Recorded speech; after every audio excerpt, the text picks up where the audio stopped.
بسم اللہ الرحمن الرحیم۔ ناظرین کرام، بالآخر ہماری ایجنسیوں نے راتوں رات ان خودکش بمباروں کی شناخت کر لی اور اس خودکش بمبار کے اہل خانہ کے 4 افراد کو بھی گرفتار کر لیا۔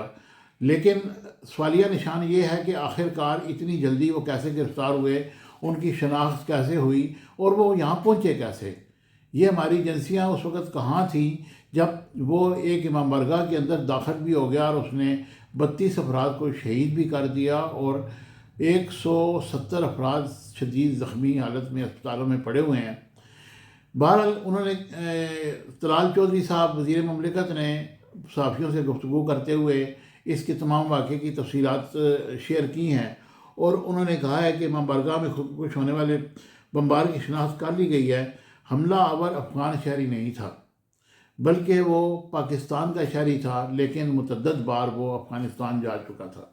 یعنی کہ اس سے یہ ظاہر ہوتا ہے کہ وہ خودکش بمبار باقاعدہ طور پر ان لوگوں کے نرغے میں تھا یا ان لوگوں کے ساتھ رابطے میں تھا جنہوں نے ان سے یہ کام کروایا۔ وزیر مملکت نے کہا کہ دہشت گردی کے اہداف کو یہ نشانہ بنا رہے ہیں، مگر ریاست کسی قسم کی نرمی نہیں برتے گی۔ انہوں نے واضح کیا یہ ایک جنگ ہے جو جیتنے کے لیے لڑی جا رہی ہے اور پاکستان اس جنگ میں کامیاب ہوگا، انشاءاللہ کامیاب ہوگا، لیکن آپ کی ایجنسیاں سوئی رہتی ہیں۔ وزیر مملکت نے کہا دہشت گردی ڈالر کے عوض کی جا رہی ہے اور اس کے ٹھوس شواہد ہمارے پاس موجود ہیں۔ ان کا دعویٰ تھا کہ بھارت نے دہشت گردی کے لیے اپنی سرمایہ کاری 3 گنا بڑھا دی ہے اور دہشت گردی کو ڈالرز میں تنخواہیں دی جا رہی ہیں۔ لازمی بات ہے کہ آپریشن ضرب الحرب میں جس طریقے سے انڈیا کو سبکی ہوئی، ان کی تو رات کی نیندیں بھی حرام ہو چکی ہیں کہ یہ ہمارے ساتھ کیا ہوا، ہم نے دنیا میں رسوا ہوئے اور اس کا وہ بدلہ اس طرح سافٹ دہشت گردی کے ذریعے لے رہے ہیں۔ امام بارگاہوں میں، مساجد میں حملے کرنا یہ کوئی دلیری نہیں، یہ اس سے بڑی بزدلی کوئی ہو نہیں سکتی۔ مزید طلال چودھری نے کہا کہ پاکستان نے عالمی برادری کو ٹھوس شواہد فراہم کر دی ہیں جس سے ثابت ہوتا ہے کہ بھارت خطے میں دہشت گردی کی سرپرستی کر رہا ہے۔ انہوں نے زور دیا کہ ملک دشمن عناصر کے خلاف کارروائیاں مزید تیز کی جائیں گی۔ دوسری جانب حکومتی ذرائع نے اسلام آباد میں خودکش دھماکے کے بعد بمبار سے قریبی تعلق رکھنے والے 4 افراد کو بھی حراست میں لے کر نامعلوم مقام پر منتقل کر دیا گیا ہے۔ یہ افراد کون ہیں، ان کے سہولت کار کون ہیں، ان کو کاؤنٹر ٹیررزم کے حوالے کر دیا گیا ہے اور وہ دیکھتے ہیں کہ وہ کیا ان سے اگرواتے ہیں، اور مزید گرفتاریاں بھی عمل میں لائی جا رہی ہیں۔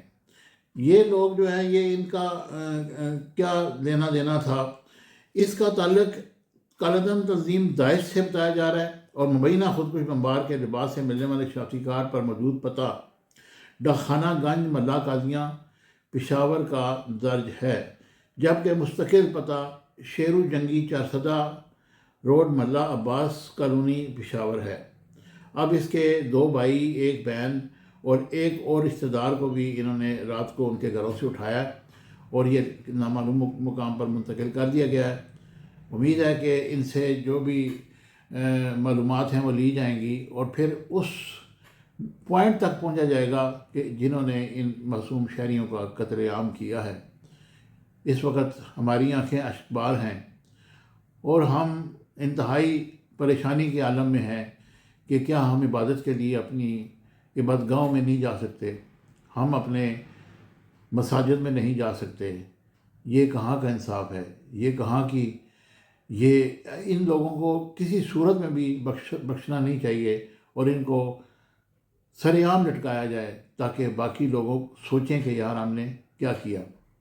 میں اس کی مثال اس طرح دوں گا کہ ایک بندہ ایران سے انہوں نے پکڑا جو پیسے لے رہا تھا اسرائیل سے، اور انہوں نے میزائل کے ساتھ باندھ کر اس بندے کو سیدھا جناب علی اسرائیل کی طرف پارسل کر دیا۔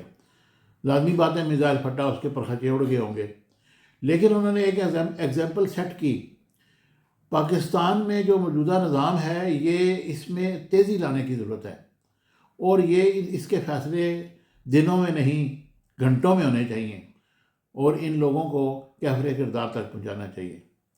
مجھے امید ہے کہ میری یہ انفارمیٹیو ویڈیو آپ کو پسند آئے گی. چینل کو ہمیشہ کی طرح لائک شیئر اور سبسکرائب کیجیے گا اور اپنے کمنٹس سے مجھے آگاہ ضرور کیجیے گا. Thank you very much. Subscribe my channel Business Times News for latest political, national, international news. Don't forget to subscribe Business Times News.